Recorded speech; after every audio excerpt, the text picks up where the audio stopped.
ओम नमः शिवाय। नमस्कार भक्तजनों, आप सभी का मायरा वॉइस चैनल में हार्दिक स्वागत है। आज की इस वीडियो में हम आपको श्रावण मास महात्म्य का 26वां अध्याय सुनाएंगे, जिसमें श्रावण अमावस्या को किए जाने वाले वृष पूजन और कुश ग्रहण का विधान है। ईश्वर बोले, हे सनत कुमार, श्रावण मास में अमावस्या के दिन जो करणीय है उसको तथा प्रसंगवश जो कुछ अन्य बात मुझे याद आ गई है उसको भी मैं आपसे कहता हूँ। पूर्व काल में अनेक प्रकार के महान बल तथा पराक्रम वाले जगत का विध्वंस करने वाले तथा देवताओं का उत्पीड़न करने वाले दुष्ट दैत्यों के साथ मेरे अनेक युद्ध हुए।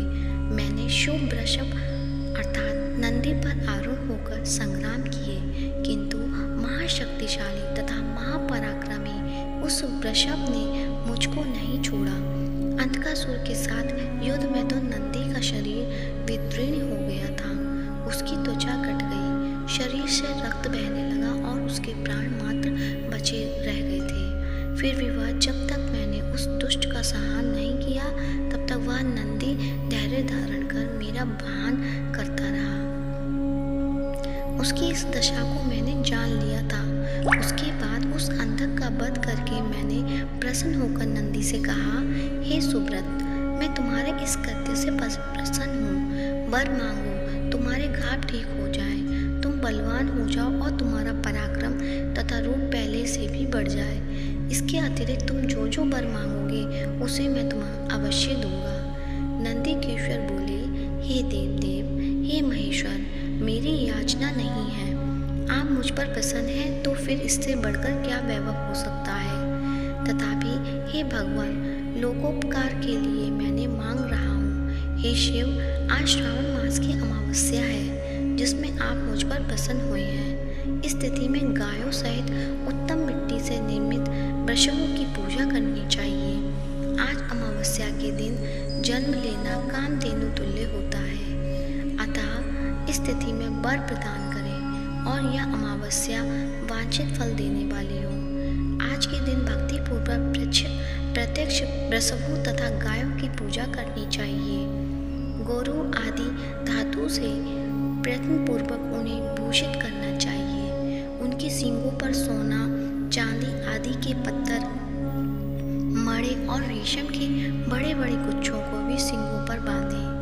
अनेक प्रकार के वर्णों से चित्रित सुंदर वस्त्र से भी उनकी पीठ को रख दें और गले में मनोहर शब्द करने वाले घंटा बांध दें। सूर्योदय से लगभग 4 घड़ी बीतने पर गाय को ग्राम से बाहर ले जाकर पुनः सायं बेला में ग्राम में प्रवेश कराएं। आहार के रूप में सरसों, तिल की खली आदि अनेक प्रकार का अन्न इस दिन अर्पित करें। जो इस दिन ऐसा करता है उसका गोधन सदा बढ़ता रहता है। जिस घर में गाय ना हो वह शमशान के समान होता है। पंचामृत तथा पंचगव्य दूध के बिना नहीं बनते हैं।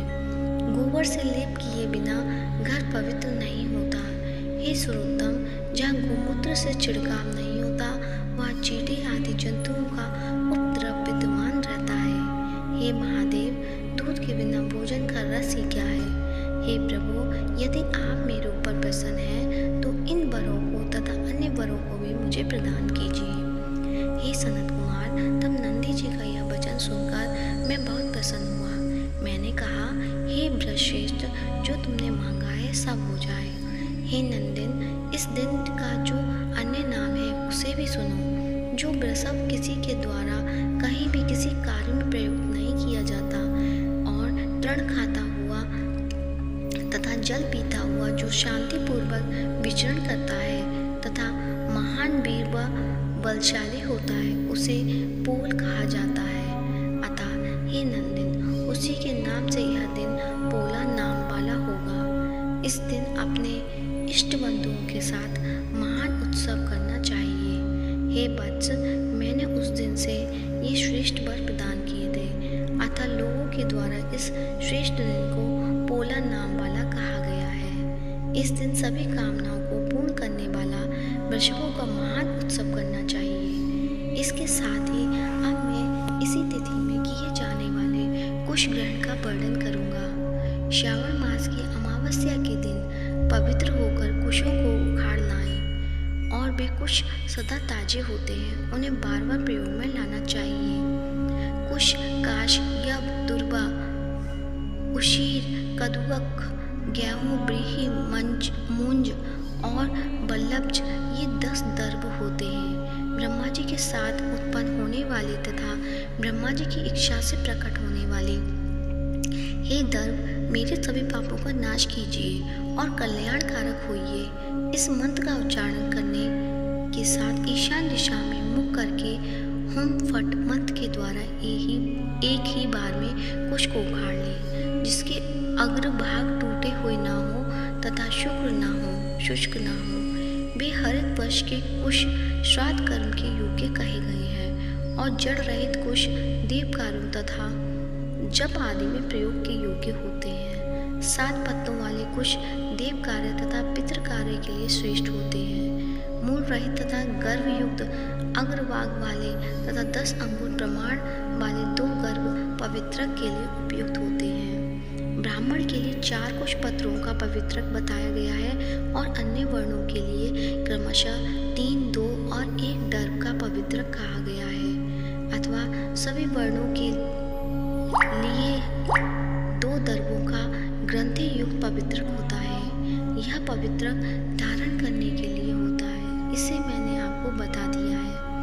उत्पवन हेतु सभी के लिए 2 दर्भ उपयुक्त होते हैं। 50 दर्भों से ब्रह्मा और 25 दर्भों से बिस्तर बनाना चाहिए। आचमन के समय हाथ से पवित्रक को नहीं निकालना चाहिए। विकिर के लिए पिंड देने तथा अग्नोकरण करने के साथ औपाद देने के पश्चात पवित्रक का त्याग कर देना चाहिए। दर्भ के समान पुण्यप्रद, पवित्र और पापनाशक कुछ भी नहीं है। देव कर्म तथा पितृकर्म ये सब दर्भ के अधीन है। उस प्रकार के दर्भों को श्रावण मास की अमावस्या के दिन उखाड़ना चाहिए, इससे इनकी पवित्रता बनी रहती है। श्रावण मास की अमावस्या का वर्णन क्या किया जाए? हे सनत कुमार, श्रावण मास की अमावस्या के दिन जो कृत्य होता है उसे मैंने आपसे कह दिया। श्रावण मास में और जो करनी है उसे भी मैं आपसे कहता हूँ। इस प्रकार से स्कंद पुराण के अंतर्गत ईश्वर सनत कुमार संवाद में श्रावण मास महात्म्य में अमावस्या के दिन वृषभ पूजन कुश ग्रहण नामक 26वां अध्याय पूर्ण हुआ। बोलो शंकर भगवान की जय।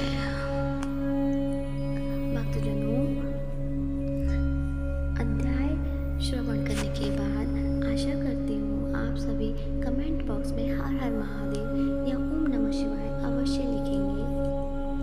और यदि आपने मेरे चैनल को अभी तक सब्सक्राइब नहीं किया है तो सब्सक्राइब करें ताकि आने वाले वीडियोस का नोटिफिकेशन आपको